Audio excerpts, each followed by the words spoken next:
함께 나눌 하나님의 말씀은 요한계시록 4장 함께 교독하고 마지막 절 합독하도록 하죠. 제가 먼저 1절 말씀 읽겠습니다. 좀만 더 키워주세요. 이 일 후에 내가 보니 하늘에 열린 문이 있는데 내가 들은 바 처음에 내게 말하던 나팔 소리 같은 그 음성이 이르되 이리로 올라오라. 이후에 마땅히 일어날 일들을 내가 내게 보이리라 하시더라.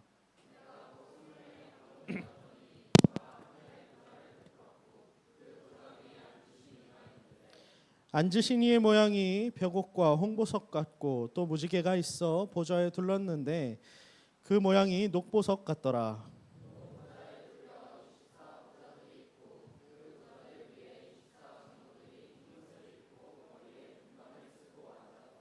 보좌로부터 번개와 음성과 우레소리가 나고 보좌 앞에 켠 등불 7이 있으니 이는 하나님의 7 영이라.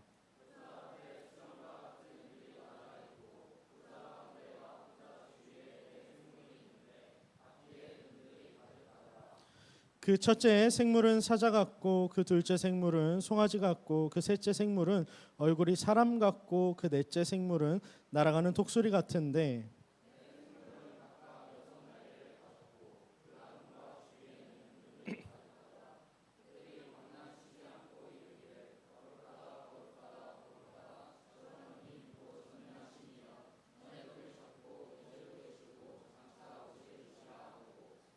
그 생물들이 보좌에 앉으사 세세토록 살아계시는 이에게 영광과 존귀와 감사를 돌릴 때에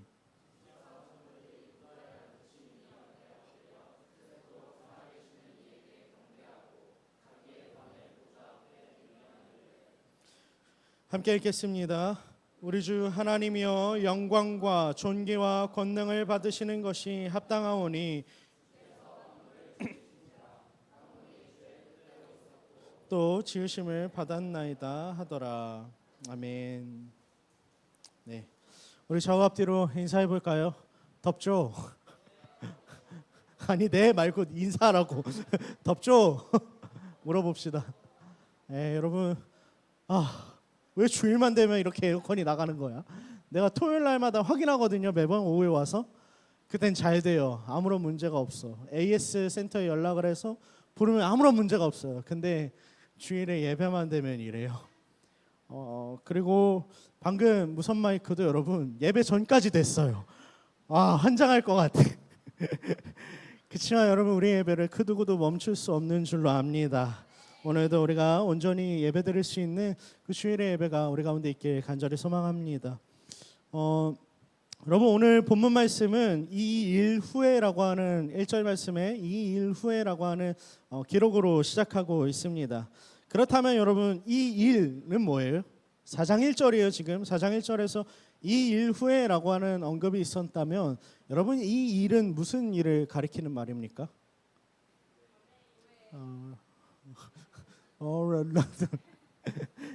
앞서서 우리가 살펴봤던 2장과 3장에서 예수님께서 각 교회들에게 권면하시고 칭찬하시고 또 너희에게 약속한 상급이 이것들이 있다라고 말씀하셨던 그 수많은 약속들 이후에 이 일들이 다시 한번 더 벌어지고 있다라고 하는 것을 우리가 기억할 필요가 있겠습니다.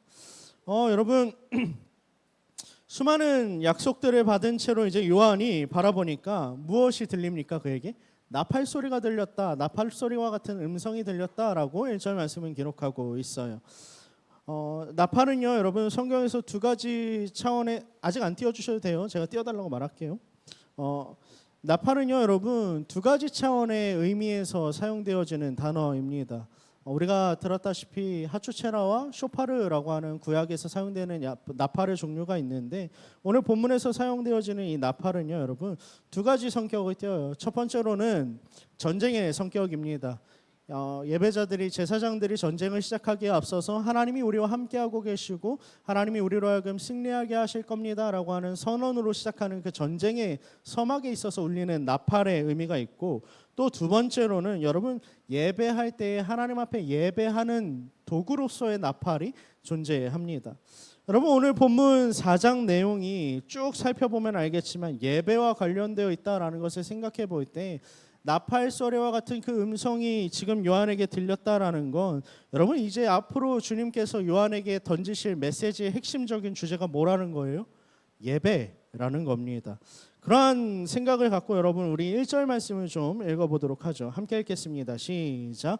이 일 후에 내가 보니 하늘에 열린 문이 있는데 내가 들은 바 처음에 내게 말하던 나팔 소리 같은 그 음성이 이르되 이리로 올라오라. 이후에 마땅히 일어날 일들을 내가 내게 보이리라 하시더라. 아멘. 지금부터 교회에게 주신 약속들을 토대로 너희가 앞으로 마땅히 일어날 일들을 보여줄 거야 라고 말씀하십니다. 여러분 여기서 재밌는 표현은 마땅히 일어날 일들이라는 거예요.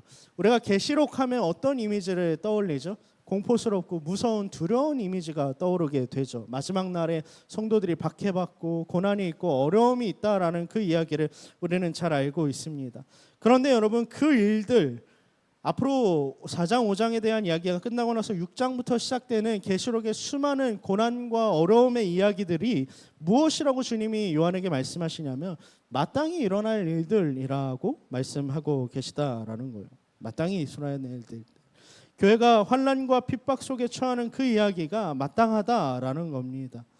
실은 여러분 6장부터 어떤 이야기가 바로 펼쳐지냐면요. 성도들이 핍박받고 피 흘리면서 고난받으면서 어떤 이야기를 하냐면 하나님 도대체 우리가 피 흘리는 것을 도대체 언제 갚아주실 겁니까? 라고 질문을 해요. 그런데 여러분 그 질문에 하나님이 뭐라고 대답하는 줄 아십니까? 하나님이 아직 멀었어. 그 피가 더 흘려져야 되고 때가 찰 때까지 기다려줘야 돼 라고 이야기하십니다. 오늘 본문은요 그런 마땅한 고난을 앞두고 있는 교회를 향해서 다시 한 번 더 말씀하고 계신 주님의 말씀이라는 것을 생각해 볼 때 여러분 우리가 앞서서 살펴본 2장과 3장 내용 속에서 교회에 대한 권면, 약속을 살펴보았고 앞으로 6장의 이야기부터 드러날 이야기가 고난의 이야기라고 한다면 여러분 주님께서 가장 먼저 요한에게 마땅히 일어날 일들에 앞서서 보여주고 계신 이 예배라는 것은 실은 앞으로 일어날 고난들과 어려움들을 교회가 어떻게 버텨내고 이긴 자로서 약속을 어떻게 성취하고 붙들 것인지를 보여주는 장치라는 겁니다. 그렇기 때문에 여러분 우리 다시 한 번 더 질문해 봐야 되는 거예요. 도대체 왜 하나님께서 요한에게 가장 먼저 예배를 그 마지막 날 가운데 마땅히 일어날 일들 가운데 예배를 보여주실 것인가 라는 거죠. 2장 3장에서 하나님이 이긴 자들에게는 승리를, 면류관을, 생명을, 그 이름을, 예루살렘을, 수많은 구원을 약속하셨는데 여러분 우리에게 성도로서 이 마지막 날을 견디는 힘이 있습니까? 없어요 여러분. 성도로서 이긴 자로서 이 땅에 남아있기 위해서 여러분 힘도 능력도 부함도 아니라 오직 하나님을 예배하는 것이 우리의 힘과 능력이다라는 이야기를 요한에게 가장 먼저 예배 이야기를 하심으로써 전달하고 계시다라는 거죠. 주님이 요구하시는 것은 오늘 본문 속에 아주 간단합니다. 2장과 3장의 끝에서 계속해서 반복되었던 표현 뭐죠? 이긴 자라고 하는 이긴 자가 되라라고 하는 말씀이에요. 그런데 그 이긴 자가 되기 위해서는 무엇을 해야 한다고요? 4장 첫 번째로 등장하는 예배를 온전히 해 나아갈 때 우리가 이긴 자가 될 수 있다라고 말씀하시는 겁니다. 사랑하는 헬세대 청년들 여러분, 마지막 날에 성도로 살아간다는 건 참 쉽지 않은 일이에요. 수많은 가치와 부딪히고 관계 속에서 어려움을 겪어야만 하고 실은 박해받을 수밖에 없는 피할 수 없는 그 삶이 우리 가운데 펼쳐지게 되어 있어요. 믿음을 따라 살아가다 보면. 그런데 여러분 그 끝에 써져 있는 결말이 무엇인지 우리는 이미 2장과 3장을 통해서 수도 없이 살펴봤습니다. 하나님이 우리로 하여금 이긴 자가 되게 하실 거예요. 그러나 우리가 스스로 그날을 이겨내기엔 터무니없이 연약한 자들이기 때문에 하나님은 네가 아니라 내가 너로 하여금 이기게 할 거야. 그러니까 너는 나를 예배함으로 온전히 붙들고 그 자리 가운데 서 있어라 라고 요청하시는 거죠. 그래서 여러분 예배 자리에 서서 힘을 얻고 약속을 다시 확인하고 다시 한 번 더 승리 가운데로 나아가는 삶이 성도의 삶이라는 겁니다. 사랑하는 헬세대 여러분, 우리의 예배가 그런 예배가 되길 소망합니다. 이 마지막 때를 살아갈 때 여러분 힘들고 고난 속에서 여러분이 믿는 것들이 때로는 흔들리고 어려움이 그 연약함이 드러나는 그 순간에 여러분 예배 자리 가운데 나아감으로 말미암아 이미 우리에게 주어진 승리가 무엇인지를 다시 한 번 더 확인하고 예배 가운데 다시 한 번 더 힘을 얻고 온전히 승리로 나아갈 수 있는 이긴 자의 삶을 살아가는 여러분의 삶이 되길 간절히 소망하고 축복합니다. 이제 본격적으로 요한에게 하늘의 그 완성된 예배를 하나님이 보여주시는데요. 여러분 그 예배의 첫 번째 특징이 무엇인지 좀 살펴봅시다. 4절 말씀 함께 볼까요? 함께 읽겠습니다. 시작. 내가 곧 성령에 감동되었더니 그 보좌 위에 앉으신 이가 있는데. 아멘. 요한의 눈에 가장 먼저 들어온 예배의 장면 속에서 가장 먼저 들어온 것은 무엇이냐면요, 하늘의 보좌예요. 근데 여러분 이 뒷 구절들을 쭉 살펴보면 어떤 일이 벌어지냐면 하늘의 보좌가 보이고 그 보좌를 중심으로 24개의 보좌, 24장로의 보좌가 둘러싸고 있고 그 보좌를 중심으로 해서 네 생물, 우리가 어떤 생물인지는 알 수 없어요. 환상 가운데 봤던 생물이라고 하니까 어쨌든 간에 그 날아다니는 생물들이, 눈이 있는 생물들이 그 보좌를 둘러싸고 하나님을 예배하고 있다라는 거죠. 그렇다는 건 여러분 이 예배의 가장 핵심적인 요소가 뭐라는 거예요? 하나님이 그 예배 가운데 중심에 있다라는 거죠. 하나님이 이 예배의 중심에, 곧 하나님이 주인 되신다라는 표현인 겁니다. 그리고 오늘 본문을 살펴보면 여러분 이 하나님의 보좌를 표현하는 그 독특한 표현들이 있는데 3절 말씀 우리 함께 읽어볼까요? 본문 3절 말씀 함께 읽겠습니다. 시작.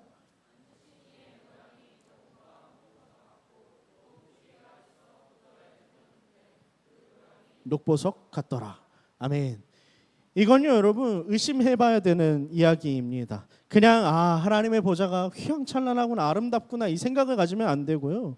여러분 시대적 배경 속에서 벽옥과 홍보석 그리고 녹보석과 같은 수많은 보석들이 그 보좌를 비추고 있었다라는 건요 여러분 이해되지 않아야 되는 표현이에요. 왜냐하면 당시 지역사회 시대적 배경 속에서 지역사회에서 나는 보석들은요 그 지역에서 소비되기 바빴습니다. 실은 그 지역에 사는 귀족들, 영주들 혹은 왕 같은 황제와 같은 사람들에게 이미 소비되었기 때문에 수출이 되거나 다른 곳에 들어갈 여지가 거의 없었어요. 그런데도 불구하고 지금 이 보석들이 한자리에 모여서 하나님의 보좌, 하나님의 왕좌를 비추고 있다라는 것은 무엇을 나타내는 겁니까? 곧 하나님께서 함께 할 수 없었던, 실은 흩어져 있는 그 모든 나라들, 함께하는 것이 이상하다라고 여겨지는 그 나라들조차도 하나님께서 보편적인 통치자로서 그 가운데 다스리고 계시다라는 거죠. 여러분 우리가 예배함에 있어서 하나님의 영광을 사모합니다. 하나님 영광 받으십시오라고 하는 표현들을 통해 영광이라는 단어를 참 많이 써요. 그런데 여러분 영광이라고 하는 단어를 어떻게 알고 계시죠?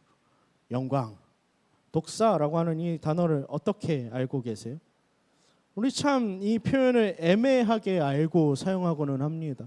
뭔가 휘황찬란한, 뭔가 알 수 없는, 뭔가 불분명하지만 하나님이 우리에게 주시는 것 같은 느낌 같은 그 느낌을 우리는 영광이라고 표현해요. 근데 여러분 성경은 그렇게 말하지 않아요. 특별히 유명한 신학자인 조나단 에드워즈는 하나님의 영광에 대해서 무엇이라고 표현하냐면요, 하나님이 우리 가운데 임재하실 때에 하나님의 그 무한한 가치가 우리 가운데 드러내지는 사건을 가리켜서 영광이라고 말합니다. 무한한 가치가 공적으로 드러나는 것이라고 말해요. 무슨 말이냐면 좀 복잡하죠 말이. 좀 쉽게 이야기하면 여러분 우리가 예배하는 가운데 하나님이 어떠한 분이신지를 알게 된다라는 거예요. 무한하시고 영원하시고 절대적인 그분을 우리가 알아가고 우리 예배 가운데 그분이 드러난다라는 것이죠.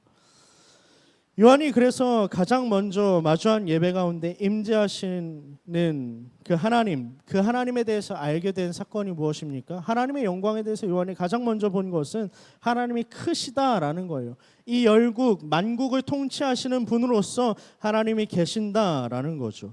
그 보좌에 수많은 보석들이 박혀있고 그것들을 통하여서 하나님의 통치가 미치지 않는 것이 없다라는 것을 그가 깨닫게 되는 겁니다.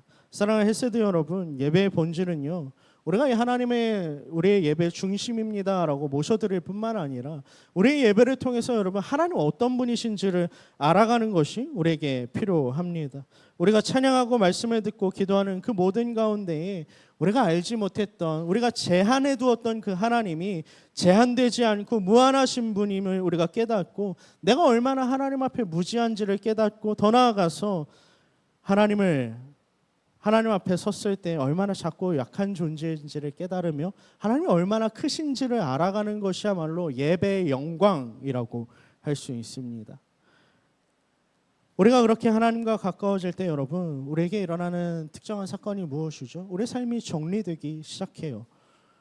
나의 삶의 방향과 목적이 분명해지기 시작하고, 실은 그 하나님을 알아갈 때에 내가 알 수 없었던, 나이가 자격 없어서 알 수조차 없었던 그 하나님이 나에게 스스로를 알려주심으로 말미암아 그 어떤 세상의 언어로도 형용할 수 없는 기쁨이 예배자들 가운데 자리 잡게 되는 것이죠.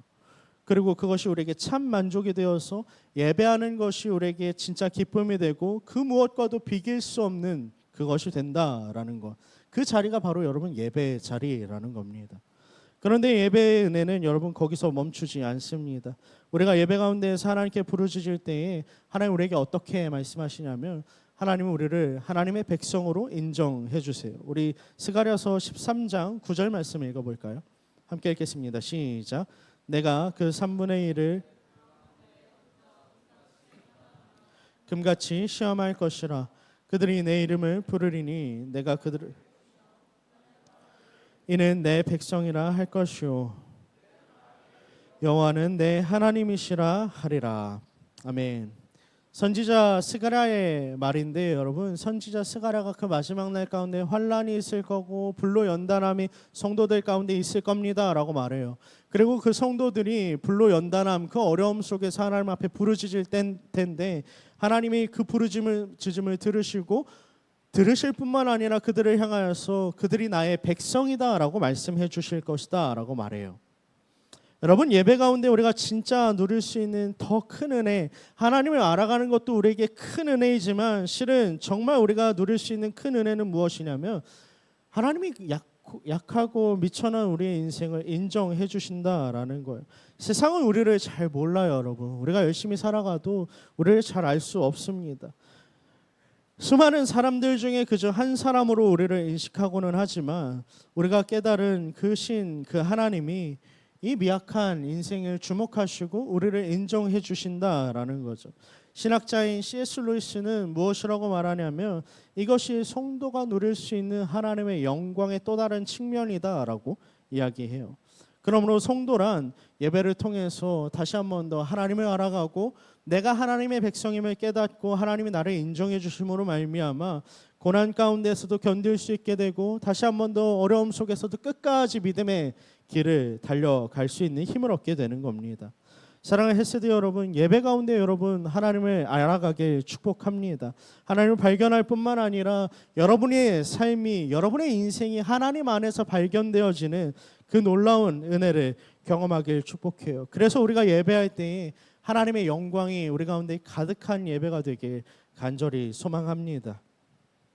요한이 바라본 하늘의 예배를 받으시는 그 하나님은요, 오늘 본문 속에서 어떤 분으로 등장하고 계시죠? 예배 가운데 크신 분이기도 하지만 동시에 여러분 오늘 본문 속에 여러분 집중해서 읽어 나가다 보면 삼위일체의 하나님으로 등장하세요. 삼위일체 하나님.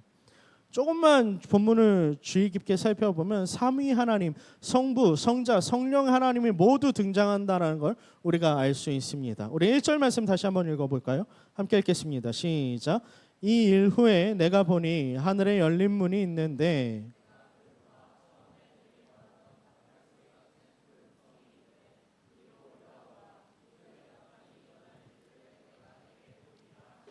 아멘. 2장과 3장에서 계속해서 요한에게 말씀하시면서 교회에 대해서 권면하셨던 분이 누구예요? 예수님, 교회의 주인 되신 분, 교회의 머리 되신 분이라는 것을 우리가 살펴봤습니다. 곧 예수님은 삼위 하나님 중 성자죠. 자, 그럼 두 번째로 또 살펴봅시다. 2절 말씀 함께 읽어볼까요? 함께 읽겠습니다. 시작. 내가 곧 성령에 감동되었더니 보라 하늘의 보좌를 베풀었고 그 보좌 위에 앉으신 이가 있는데. 아멘. 이 2절에 등장하는 하나님의 위격은 무엇이냐면 성부 하나님이에요. 하늘의 보좌를 베푸실 수 있는 능력이 있으시고 그 보좌에 앉으셔서 모든 만물을 주관하시는 분으로서 등장하는 성부 하나님이 2절에 등장합니다. 세 번째로 성령 하나님은 5절에 등장해요. 여러분 5절 말씀 함께 읽어보겠습니다. 함께 읽겠습니다. 시작. 보좌로부터 번개와 음성과 우레소리가 나고 일곱 영이라. 아멘. 뭐가 하나님의 보좌 앞에 있대요? 일곱 등불이 있다라고 말합니다. 등불이 일곱이 있는데 라고 말하는데 여러분 이 말을 오해하지 않았으면 좋겠어요. 성경의 이야기 가운데 등불이 어디에 놓여 있습니까? 성경의 수많은 이야기들 속에 어디에 등불이 등장해요? 등불. 안 들린다 이 선풍기 소리 때문에. 여러분 말씀을 보죠. 출애굽기 봅시다. 출애굽기 25장 앞에 띄워줄 거예요. 함께 읽겠습니다. 시작. 등잔 7을 만들어 그 위에 두어 앞을 비추게 하며. 이 출애굽기 25장 37절에서 말하는 앞에 두어라고 하는 그 장소가 어디냐면요, 광야 생활하는 그 가운데 지었던 성막이에요. 성막. 하나님이 임재하시기로 백성들을 만나시기로 약속했던 장소, 성막, 성전입니다. 곧 여러분 오늘 등불이 이야기하고 있는 그 의미는 무엇이냐면요, 성막에 있는 것이고 예배와 관련되어 있는 성령이 그 가운데 등장하는데, 여러분 오해하지 말 것은 일곱 등불이라고 하는 이 표현을요 오해하지 않았으면 좋겠어요. 무엇이냐면 일곱 등불이라고 해서 등불 7개가 따라라락 있었다는 말이 아니라요, 성막에 있었던 등불을 살펴보면 어떤 모양을 하고 있냐면 이렇게 가운데 하나가 뻗고 나면 그 7개의 갈래로 촛불이 펼쳐져 있습니다. 여러분 유대인들의 그 상징 중 하나인 그 촛불을 본 적이 있는지 모르겠어요. 그 횃불을 보면요 하나인데 촛불이 7개예요. 그래서 7등불이지만 하나의 등불로 여겨져요. 자, 그런데 이것은 어떤 의미를 갖고 있는 것이냐면 그 성막 가운데 하나님이 임재하고 계시고 하나님 여전히 우리 가운데 통치하고 계십니다라고 하는 의미를 갖고 있는 물건이에요. 그래서 이스라엘 백성들은 이 불붙은 촛불이 늘 켜져 있도록 기름을 계속해서 공급하고 꺼지지 않도록 해야 했어요. 자, 다시 계시록 본문으로 돌아와서 보면요, 여러분 이 등불이 무엇을 상징한다고 오늘 5절 말씀은 이야기해요? 하나님의 일곱 영이라는 표현이에요. 우리가 오해하지 말아야 되는 표현은 일곱이라고 하는 표현이에요. 여기 5절에서 사용되어지고 있는 일곱이라고 하는 표현은 하나님의 영이 7개야. 그래서 삼위일체가 아니라 구위일체 막 그런 개념이 아니라요, 여러분.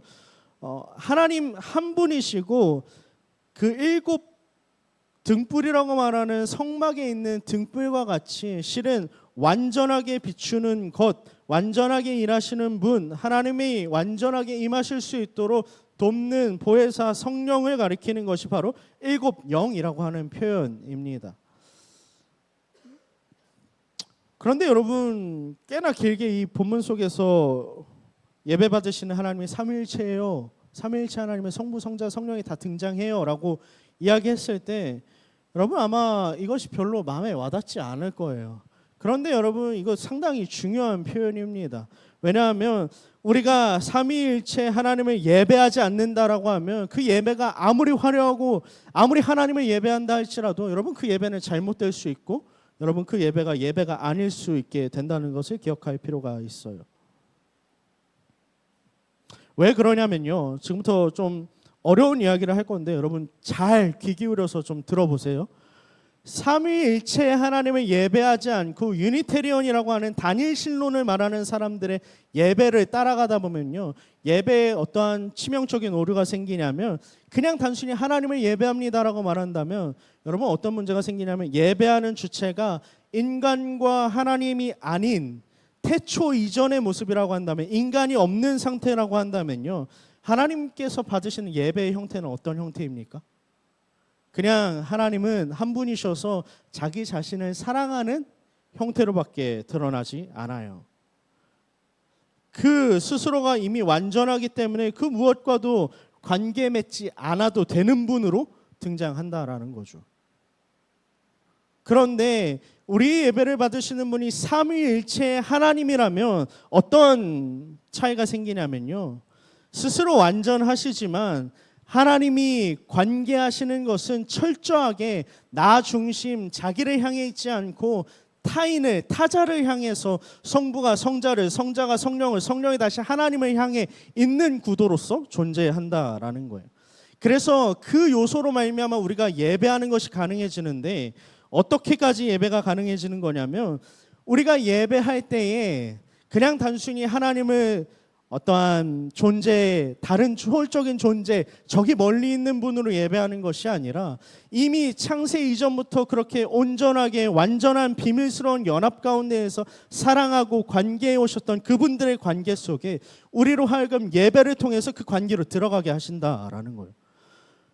다시 설명하면 여러분, 그 삼위일체의 비밀스러운 연합 가운데 성도로 하여금 동참하게 하실 수 있는 그 요소가 삼위일체의 관계라는 거죠.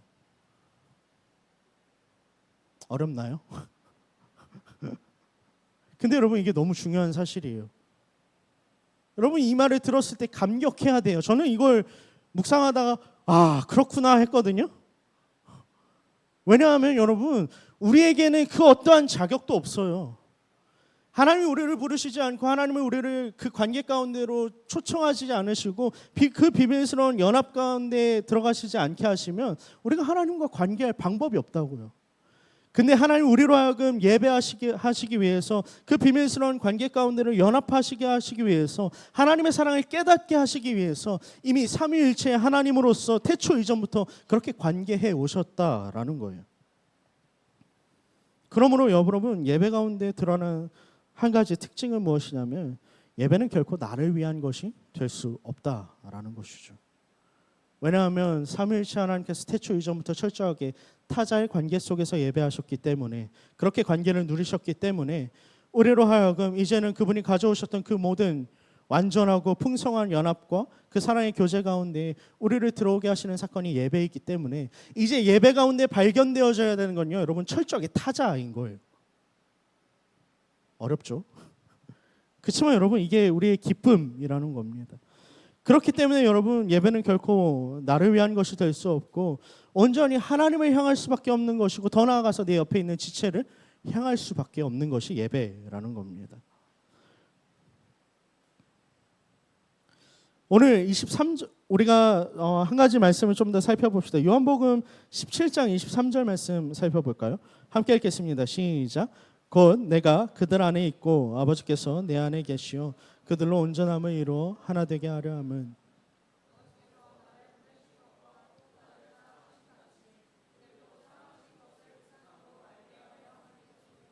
아멘. 예수님께서 요한복음에 하셨던 말씀이거든요. 무슨 말이냐면, 너희가 예배할 때 내가 너희를 어떻게 사랑했는지 타자의 관계 속에서 그 삼위일체의 연합에 들어감으로 말미암아 깨닫게 될 거야라는 이야기를 이미 하고 계시다라는 거예요. 바라건대 여러분, 여러분의 예배가 삼위일체의 하나님을 철저하게 향해 있길 간절히 소망합니다. 그리고 여러분의 예배를 통해서 여러분이 예배할 때에 세상이 다시 한 번 더 하나님을 알아가는 그 놀라운 은혜가, 그 놀라운 열린 문과 같은 그 은혜가 여러분에게 있길 간절히 소망하고 또 축복합니다. 그렇게 여러분, 요한에게 보여주고 계신 예배 완성된 모습을 또 살펴볼까요? 8절 말씀 함께 읽겠습니다. 함께 읽겠습니다. 시작.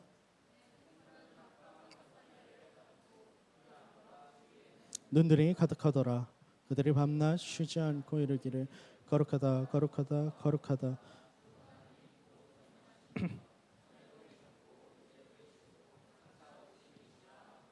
아멘. 여러분, 오늘 8절에 등장하는 그 완성된 예배의 모습 중 하나는 무엇이냐면요, 특징은 쉬지 않고 예배한다는 거예요. 밤낮 쉬지 않고 드려지는 예배. 얼마나 기대돼요. 실은 여러분, 제가 묵상하면서 마음이 좀 심란했어요. 쉽지 않은데 라는 생각을 했거든요. 밤낮 쉬지 않고 24시간 하나님을 예배한다는 게 과연 우리에게 큰 기쁨이 될 수 있을까라는 고민이 좀 들었습니다. 과연 이 말을 청년들이 들었을 때 하나님 예배가 너무 기대돼요라고 말할까? 라는 생각이 좀 들었어요. 너무 피곤하지는 않을까? 너무 힘들지는 않을까? 좀 지루하지는 않을까? 반복되는 그것들이? 라고 생각했거든요. 그러나 여러분, 예배의 핵심적인 요소가 뭔지를 생각해 보면 여러분 결코 지루함이 끼어들 틈이 없는 거죠. 예배의 핵심은 무엇이냐면요, 하나님이 사랑받을 자격 없는 우리를 부르셔서 우리로 하여금 하나님을 예배하게 하셔서 그 사랑 가운데 들어가게 하시고 알게 하시고 다시 한번 하나님과의 영원한 관계 가운데로 초청하시는 자리가 예배라는 거예요. 여러분, 연애해 봤잖아요. 연애하다 보면요, 사랑하면 그 대상을 더 알고 싶어 할 수밖에 없어요. 끊임없이 그 사랑을 갈구할 수밖에 없다고요. 지루할 틈이 생길 수 없어요, 여러분. 연애는 아닌가요? 생기던가요? 여러분, 연애를 잘못하고 있는 거예요, 그러면. 여러분, 연애를 하면 할수록, 하나님을 사랑하면 할수록 하나님을 알아가기에 더 힘쓸 수밖에 없고 하나님을 더 알기를 갈망할 수밖에 없다라는 거예요. 그냥 지루해서 졸거나 이 예배 가운데에서 언제 끝나지 이러고 시간 보고 있는 것이 아니라, 여러분, 그 예배 가운데에서 그 시간 개념 자체가 무의미해지고 오히려 하나님 나를 어떤 사랑의 관계로 나로 하여금 어떤 사랑을 더 깨닫게 하실지를 기대하고 그것을 깨달았을 때 큰 기쁨으로 나아가게 된다라는 거죠. 그래서 오늘 내 생물이 하나님을 향해서 거룩하다 거룩하다 거룩하다라고 외치고 있는 거예요. 이 거룩이라는 표현은요, 여러분, 히브리어로 카도시라고 하는 표현이에요. 카도시는 무슨 의미냐면요, 무겁다라는 거예요. 무게예요, 무게. 무슨 말이에요? 하나님 거룩하다 거룩하다 거룩하다 할 때 하나님은 얼마나 크시고 얼마나 위대하시고 얼마나 무한하신 분인데 나로 하여금 그분을 알아가게 하셨고 나로 하여금 그분을 다시 한 번 더 찬양하게 하시는지 내가 감당할 수 없는 은혜를 받았습니다라고 하는 거룩하다 거룩하다 거룩하다의 고백이라는 거죠. 여러분, 우리가 믿는, 우리가 예배하는 그 하나님이 무한하시기 때문에 그 예배가 더 이상 지루할 틈이 없는 거예요. 알아가면 알아갈수록, 깨달아가면 깨달아져 갈수록 더 깊어지고 더 넓어지고 더 높아질 수밖에 없는 게 하나님과의 관계이기 때문입니다. 또 요한이 바라보는 완성된 예배의 특징이 한 가지 더 있어요. 10절 말씀 읽어볼까요? 함께 읽겠습니다. 시작. 24장로들이 보좌에 앉으신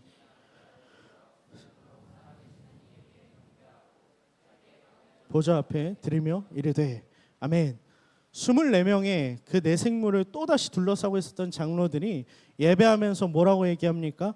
그 거룩하다 거룩하다 거룩하다라고 하는 말에 동시에 화답하면서 뭘 하냐면 자기의 관을 하나님의 보좌 앞에 드렸다라고 이야기해요. 여러분, 근데 이 표현이요, 원어로 살펴보면 되게 다이나믹해요. 그냥 한글로 살펴보면 공손히 하나님 앞에 이렇게 하나님 받으십시오 드리는 것 같죠? 아니에요. 람바노라고 하는 이 표현은 발루신이라고 하는 이 단어는 무슨 단어냐면요, 던졌다라는 거예요. 자신의 관을 벗어서 하나님 앞에 던졌다라는 거죠. 역동적인 표현이에요. 여러분, 이 던졌다라는 건요, 그들이 버릇없어서 그냥 불경한 표현으로 하나님 앞에 이 면류관을 던진 것이 아니라요, 하나님이 성도에게 허락하시는 생명의 면류관, 그 위대한 승리, 그 영광, 그 모든 것들을 내가 받기에 합당하지 않고 하나님이 받기에 합당하시기 때문에 내 관을 마땅히 하나님 앞에 던져 드리길 원합니다라고 하는 고백으로 나아간다는 겁니다. 여러분, 우리가 드리는 예배가 그렇다라는 거예요.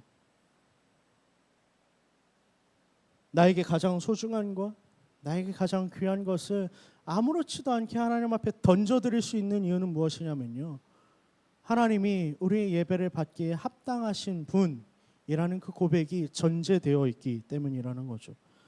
사랑하는 청년 여러분, 하나님께 예배하는 것을 여러분 아까워하지 않았으면 좋겠어요. 특별히 시험 앞에서 여러분 취직을 앞두고 그 시간을 쪼개고 공부하고 잠 못 자고 여러분이 고생하고 있는 거 다 알지만, 여러분, 그렇다 한들 하나님 앞에 예배하는 것을 아까워하거나 혹은 지체하지 않았으면 좋겠습니다. 왜냐하면 여러분, 우리 하나님은 우리가 전심으로 우리의 삶을 다 드린다 한들 그것에 합당하신 분이기 때문입니다. 여러분이 예배 가운데 그 진짜 그 모든 것들을 아깝지 않을 만한 하나님이라는 것을 이 예배 가운데 더욱더 깨달아가는 그 은혜가 여러분의 있길 간절히 소망합니다. 목사님 여러분, 저도 힘들어요. 5시 반에 새벽에 일어나서 집에 들어가면 한 6시쯤 돼요. 12시간을 교회에서 생활을 해요. 아침부터. 그러다 보면 때때로 집에 돌아갈 때 청년들이 이렇게 얘기해요. 목사님 많이 피곤하시죠? 고생하셨어요. 집에 들어가서 빨리 쉬세요. 라고 이야기해요. 때로는 그 말이 위로가 되기도 하거든요. 근데 여러분, 그 말에 너무나도 자주 걸려 넘어져요. 내가 하나님께 이만큼 드렸다, 내가 하나님께 이만큼 했다라는 그 생각이 들어서 하나님 그걸 다 받으셔도 합당한데 내가 24시간을 드려도 하나님께 아깝지 않아야 하는데 어느 순간에 내 마음 가운데 그게 아깝다라는, 내가 너무 많이 드리고 있는 건 아닐까라는 착각이 들기 때문입니다. 사랑하는 청년 여러분, 여러분이 예배하는 그 삼위일체 하나님은 여러분의 삶을 다 드린다 한데, 여러분 100%가 아니라 150% 드려도 200%를 드린다 한데 여러분 합당하신 분입니다. 그래서 바라온데 여러분, 여러분의 예배가 마치 오늘 마지막인 것처럼 하나님께 모든 것을 들어서 전심을 다해 가장 귀한 것도 내려드릴 수 있는 그런 예배가 되길 간절히 소망합니다. 말씀을 좀 마무리하도록 할게요. 사랑하는 새 청년 여러분, 교회가 교회답게 세상 가운데 살아갈 때 우리로 하여금 교회로서 서게 하는, 살아가게 하는 가장 기본적인 원리는 예배에 있어요. 주일이 여러분 달력에 보면 알겠지만 주일이 괜히 한 주의 시작이라고 말하는 게 아니에요. 여러분이 이 예배 가운데 누리는 그 은혜를 붙들고 살아갈 때 고난과 어려움과 슬픔과 고통이 있을지라도 그 모든 것들을 돌파하게 하시는 하나님의 소망을 그 가운데 발견하게 된다라는 거예요. 여러분, 이 요한이 예배에 대해서 환상을 받을 때 어디에 있었어요? 반모섬이라고 하는 곳에 있었어요. 반모섬은 요한이 공동체와 같이 있지 않고 군인들에 의해서 끌려서 사형을 언도받기 직전까지 유배되었던 섬이 반모섬입니다. 그런데 여러분, 요한에게 가장 힘들었던 것은, 가장 괴로웠던 그 일은 무엇이냐면 차가운 바람도 혹은 그 가운데 있었던 불편한 잠자리도 혹은 고된 노댕도 아니고 여러분, 예배의 공동체로부터 격리되어서 혼자 있을 수밖에 없다는 외로움이었어요. 예배를 드릴 수 없는 고통, 하나님께 모여서 하나님을 높일 수 없다라고 하는 그 아픔이 요한을 짓눌렀을 가능성이 너무 큽니다. 왜 세상이 그렇게 요한을 하나님의 공동체로부터, 교회로부터 떨어뜨려서 그를 격리시켰는 줄 아세요? 예배만 드리면 사람들이 이상해지거든요. 분명히 죽인다라고 했는데, 분명히 박해를 했는데 예배만 드리고 나오면 얼굴이 환해지는 거예요. 박해를 하고 있는데도 죽는 그 순간조차도 하나님, 저들을 구원하여 주시옵소서라고 외치는, 웃으면서 화형당하는 그 모습을 보면서 예배로부터 격리시키지 않으면 그들의 기쁨을 결코 빼앗을 수 없을 것 같아서 예배로부터 완전히 격리시켰던 거예요. 그러나 여러분, 요한은요, 그 격리된 자리 가운데 하나님의 환상을 보는 거죠. 내가 너희로 하여금 완전한 예배를 드리게 할 그날이 올 거야. 너희는 그 자리에 서서, 각자의 자리에 서서 나를 온전히 예배하며 끝까지 버텨라 라고 말씀하신다라는 거예요. 그러므로 여러분, 우리는 이렇게 고백할 수밖에 없는 사람들입니다. 우리는 예배 없이는 살아갈 수 없는 존재들이에요. 예배할 때 여러분, 우리는 온전한 능력으로 살아가게 됩니다. 교회는 예배를 가장 먼저 세워야 하는 믿음의 공동체입니다. 예배가 무너지면 여러분, 우리의 삶은, 우리의 신앙은 무너질 수밖에 없어요. 바라건대 여러분, 여러분의 예배를 점검했으면 좋겠습니다.